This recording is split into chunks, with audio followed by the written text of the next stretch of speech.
Hey everyone, me Kevin here. Happy St. Nick's Day. In my last State of the Stimulus video, published last Saturday, I mentioned that I thought there was a 65% chance of us getting a stimulus package of some sort by the end of the year, even if it was just a matter of delaying certain expirations and those cliffs we've got coming at the end of the month.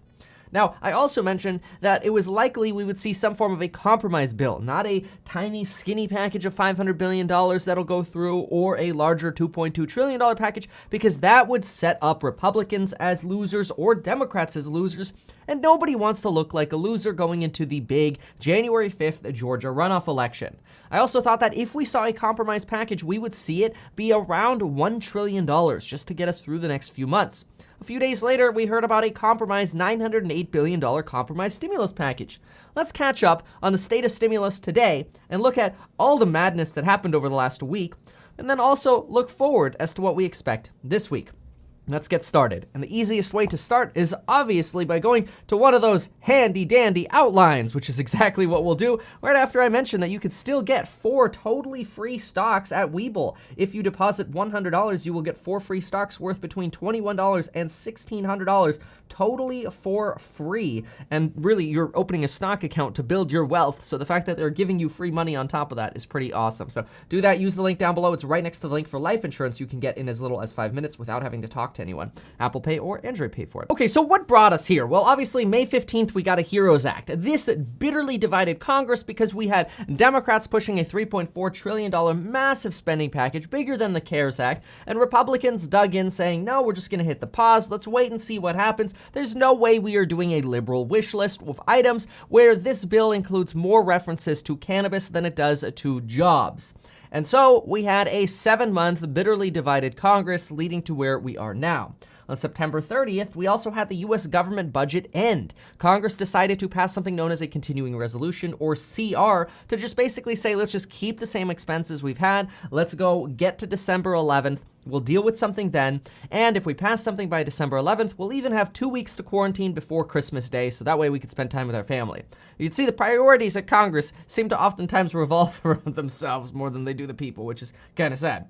Legislators, prior to November, said that they wanted a clean budget bill on December 11th. This would mean that no stimulus would be added onto a budget bill. If stimulus was to happen, it would have to happen separately. Mitch McConnell was then sidelined in negotiations, and the White House decided to take over to negotiate with Nancy Pelosi. Nancy Pelosi reduced her offer to $2.2 to $2.4 trillion on a HEROES Revised Act, which did pass the House. We mentioned on this channel that if the House actually passes the Revised Act, it would be bad, and the odds of actually getting stimulus done would be very low, because you don't just pass something without the other side being on board with it, because it ends up going nowhere, and that's exactly what happened.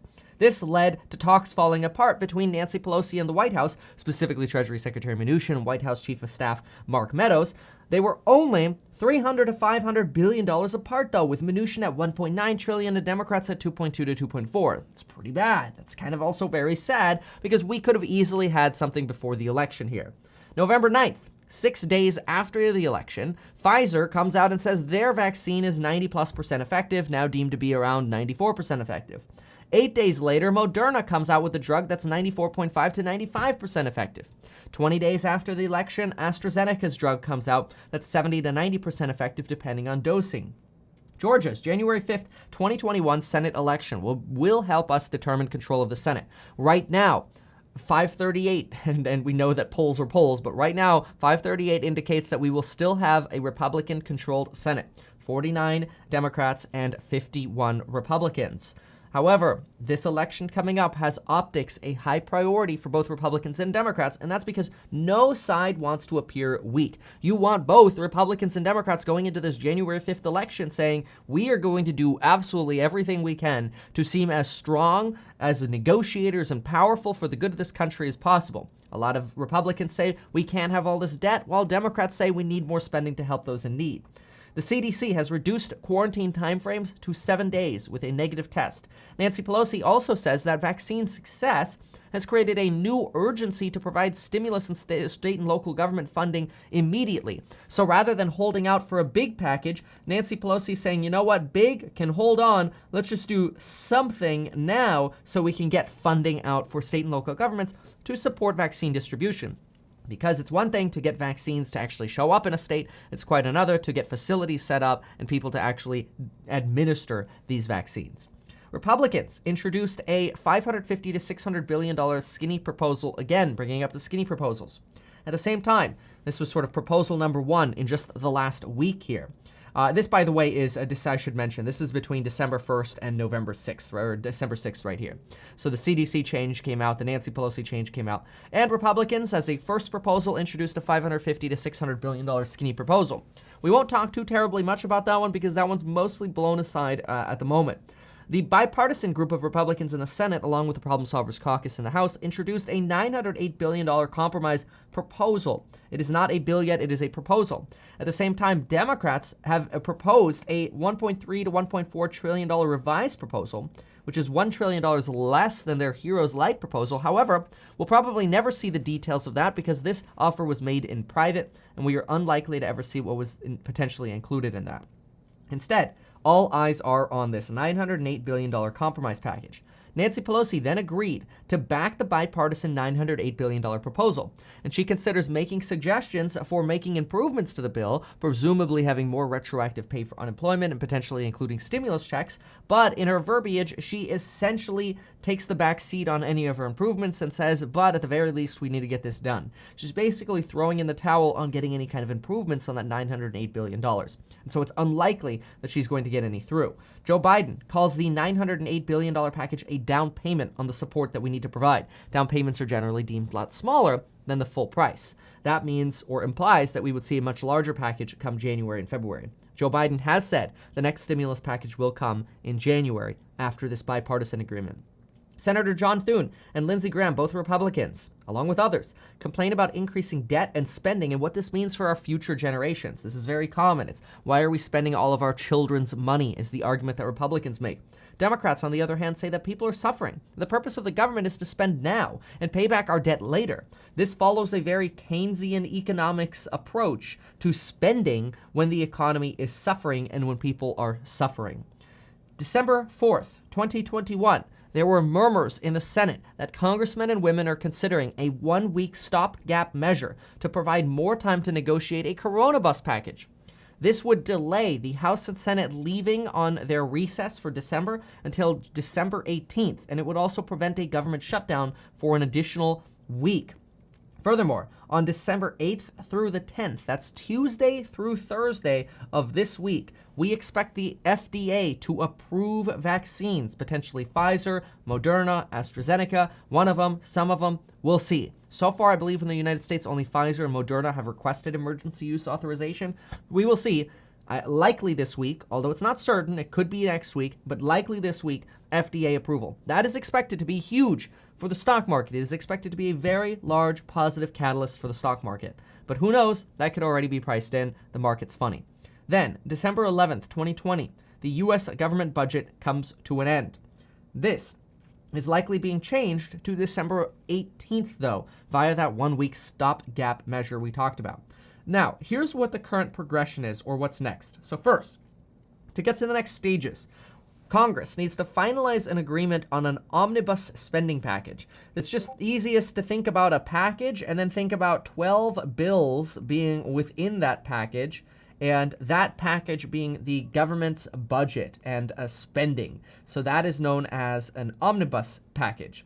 There are currently 300 hash and trash disputes to clean up per Nancy Pelosi. These are minor policy disputes to actually get this massive package done.